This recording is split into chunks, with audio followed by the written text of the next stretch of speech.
Guys JBM എന്ന് പറഞ്ഞുള്ള വാഹന ഭീമന്റെ ഏറ്റവും പുതിയ ഇന്റർസിറ്റി എക്സ്പ്രസും അതുപോലെ തന്നെ മെഡിക്കൽ യൂണിറ്റിന് വേണ്ടിയിട്ടുള്ള ഹോസ്പിറ്റൽ ഓൺ വീൽസ് എന്ന് പറഞ്ഞുള്ള ഒരു വലിയൊരു വാഹനമാണ് നമ്മളിപ്പോൾ കണ്ടുകൊണ്ടിരിക്കുന്നത്. ഈ ആംബുലൻസ് എന്ന് വേണമെങ്കിൽ നമുക്ക് വിളിക്കട്ടെ. ലോ ഫ്ലോർ വെഹിക്കിളും കൂടിയാണ്. നമുക്ക് ഈ വാഹനം ഫുള്ളി AC ആണ്. ഏകദേശം 20 മണിക്കൂറോളം റൺ ചെയ്യാനുള്ള ഒരു ബാറ്ററി ബാക്കപ്പ് ഉണ്ടെന്നാണ് കമ്പനി അവകാശപ്പെടുന്നത്.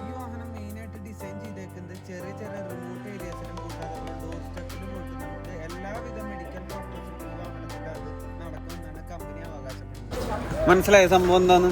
ഇതേ അപ്പുറത്ത് അവരുടെ ഇന്റർസിറ്റി ഓടാനുള്ള വെഹിക്കിളും കൂടെ കിടക്കുന്നുണ്ട്. അത് മാത്രമല്ല നമ്മുടെ ഏവിയേഷന് വേണ്ടിയിട്ടും ഒരു വെഹിക്കിൾസ് ഉണ്ടായിട്ടുണ്ട്. ഏകദേശം ഒരു 10,000 ബുക്കിംഗ്സിന്റെ അടുത്തായിട്ടുണ്ടെന്നാണ് ഇവർ പറയുന്നത്. ഫുള്ളി ഇലക്ട്രിക് വെഹിക്കിളാണ്. ഇതിലെ ഡീസലോ മറ്റുള്ള ഫ്യൂലോ കാര്യങ്ങളൊന്നും അവൈലബിൾ ആയിട്ട് വരുന്നില്ല കേട്ടോ. ഈ വാഹനത്തിന്റെ സൈഡ് കണ്ട ഒരു പ്ലെയിന്റെ എംബ്ലം, അതായത് എനിക്ക് തോന്നുന്നു ഗ്രൗണ്ട് സ്റ്റാഫുകൾക്ക് വേണ്ടിയിട്ടും അതുപോലെ പാസഞ്ചേഴ്സിനും വേണ്ടിയിട്ട് നമ്മുടെ ആ ഒരു എയറോപ്ലെയിന്റെ അവിടെ ഓടാനുള്ള ഒരു വെഹിക്കിളും കൂടിയിട്ടാണ് ഇതിന്റെ ഡിസൈനും കാര്യങ്ങളും. ഏറ്റവും ലേറ്റസ്റ്റ് ആയിട്ടുള്ള ആ ഒരു ലക്ഷറി യൂണിറ്റുകളാണ് വാഹനത്തിന്റെ അകത്ത് ഫിക്സ് ചെയ്തതാണ്. അത് മാത്രമല്ല ഏറ്റവും ലേറ്റസ്റ്റ് ആയിട്ടുള്ള ബാറ്ററി ബാക്കപ്പുകളാണ്. മുകളിൽ ആംബുലൻസിന്റെ ആ ഒരു സിഗ്നൽ ലൈറ്റുകൾ കാണാം, കൊമ്പ് പോലത്തെ ലൈറ്റും കാര്യങ്ങളുണ്ട്. ഫ്രണ്ട് ഫേസ് തന്നെ നോക്കിയേ, വൈഡർ ആയിട്ടുള്ള ഗ്ലാസ് ആയിട്ട് പറഞ്ഞത്. മുകളിൽ എഴുത്തും കാര്യങ്ങളൊക്കെ പോകും. നമുക്കൊരു ആവറേജ് സ്പീഡ് എന്ന് പറയുന്ന വാഹനത്തിന്റെ ഒരു 40 km/h വരെ ഒരു മിനിമം സ്പീഡ് മെയിൻറ്റെയിൻ ചെയ്തിട്ട് വേണം ഈ വാഹനം പോകാനായിട്ട്. JBMന്റെ ആ ഒരു ലോഗോ കാണാം. ഹോസ്പിറ്റൽ ഓൺ വീൽസ് ആയതുകൊണ്ട് ആ ഒരു ഹോസ്പിറ്റലിന്റെ കുറച്ച് എംബ്ലങ്ങളും കാര്യങ്ങളും കാണാം. നമുക്ക് വാഹനത്തിന്റെ അകത്ത് കയറി വെക്കാലോ. ഈ വാഹനത്തിന്റെ അകത്ത് ഒരുപാട് ലേറ്റസ്റ്റ് ആയിട്ടുള്ള സാങ്കേതിക സെറ്റപ്പുകളും കാര്യങ്ങളുണ്ട്. നമുക്ക് ഏകദേശം ആ ഒരു ഫ്ലോർ ഹൈറ്റ് എത്രയാണെന്നറിയോ? 350 mm ആണ് ഫ്ലോർ ഹൈറ്റ്. ഇവിടെ അത്യാവശ്യം കുഴപ്പമില്ലാത്ത സ്റ്റിയറിങ്ങും അതിനും ചുറ്റിപ്പറ്റി ലേറ്റസ്റ്റ് ആയിട്ടുള്ള ഒരു സംവിധാനങ്ങളുണ്ട്. പിന്നെ ബെഡുകൾ കാണാം. അത്യാവശ്യം നല്ലൊരു ക്വാളിറ്റി ഉള്ള ബെർത്തുകളാണ്. സോഫ്റ്റ് ടച്ച് ഒക്കെ വരുന്നുണ്ട്. നമുക്ക് ഓക്സിജൻ യൂണിറ്റുകൾ കാണാം. മുകളിൽ AC ആണ്. പിന്നെ ഈ വാഹനത്തിന്റെ ഏറ്റവും അടിപൊളിയായിട്ടുള്ള ഒരു കാര്യം എന്ന് പറയുന്നത് ഓരോ ബെർത്തുകൾക്കും ഇടയിൽ കർട്ടൻസും കാര്യങ്ങളുണ്ട്. പ്ലഗുകൾ വരുന്നുണ്ട്, USB ചാർജിങ്ങൾ വരുന്നുണ്ട്. പിന്നെ ECG മെഷീൻസും കാര്യങ്ങളും വരുന്നുണ്ട്. ബ്ലഡ് ട്രാൻസ്പോർട്ടേഷൻ ബോക്സുകൾ വരുന്നുണ്ട്.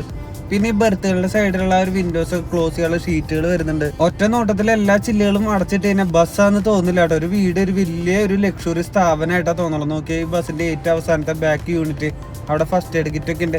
ഇനി ഫാൻ വേണമെങ്കിൽ ഫാനും യൂസ് ചെയ്യാം കേട്ടോ. മെയിൻ ആയിട്ട് ഈ വാഹനത്തിന്റെ അകത്ത് വേറെ കുറച്ച് ഐറ്റം കൂടി ഉണ്ട്. എന്തൊക്കെയാണെന്നറിയോ? ഫൈബ്രോ സ്കാൻ, അതുപോലെ bio chemistry analyser, centrifuge, blood transportation, എന്തിന് മിനി ഓപ്പറേഷൻസ് വരെ ഈ വാഹനത്തിന്റെ അകത്ത് നടത്താൻ പറ്റുന്ന ലേറ്റസ്റ്റ് സാങ്കേതിക ഫീച്ചേഴ്സ് ആണ് കൊടുത്താണ്. എൻ്റെ മോനെ. പിന്നെ അത് മാത്രമല്ല ഇവിടെ ഒരു നമ്മുടെ നഴ്സിന് ഇരിക്കാനുള്ള ഒരു ചെയറും ഒരു ടേബിളും കൊടുത്തിട്ടുണ്ട്. സെൻട്രൽ പൊസിഷനിൽ കൂടി അകത്തേക്ക് കയറാൻ പറ്റും കേട്ടോ. ഈ വാഹനത്തിന്റെ വിലയും കാര്യങ്ങളൊന്നും പുറത്താക്കിയിട്ടില്ല. Fast charging, ultra fast charging facilities ഒക്കെ അവൈലബിൾ ആയിട്ട് വരുന്നുണ്ട് കേട്ടോ. ഏകദേശം ഞാൻ പറഞ്ഞല്ലോ, ഒരുപാട് വെഹിക്കിൾസ് ഇപ്പോഴേ ബുക്കിംഗ് ആയി. ഇതൊക്കെ സോഫ്റ്റ് ആയിട്ടുള്ള കുഷ്യൻസ് ആയിട്ടാണ് വരുന്നത്. ഈ വാഹനത്തിന്റെ അകത്തുള്ള പേഷ്യൻസിന് മാത്രമല്ല നമ്മുടെ ഡോക്ടർക്കും നഴ്സുമാർക്കും കംഫർട്ടബിൾ ആയുള്ള ഒരു പൊസിഷൻ തന്നെയാണ് വാഹനത്തിന്റെ അകത്ത് ഡിസൈൻ ചെയ്തേക്കണത്. പിന്നെ ഒരു എയറോപ്ലെയിന്റെ കോക്പിറ്റിന്റെ അകത്ത് ഇരിക്കണ പോലെയാണ് ഡ്രൈവറിന്റെ ഒരു കംഫർട്ടും കാര്യങ്ങളും. എങ്ങനെയുണ്ട് വാഹനത്തിന്റെ ഓവറോൾ ലുക്ക്? മുകളില് പടുതയും കാര്യങ്ങളൊക്കെ ഉണ്ട് കേട്ടോ. അതായത് ഒരു ക്യാമ്പും കാര്യങ്ങളൊക്കെ നടത്തുന്നുണ്ടെങ്കിൽ ആ ഷീറ്റ് സൈഡിലേക്ക് വലിച്ചൊക്കെ വെച്ച് നമുക്ക് കാര്യങ്ങളൊക്കെ സെറ്റാക്കാൻ പറ്റും.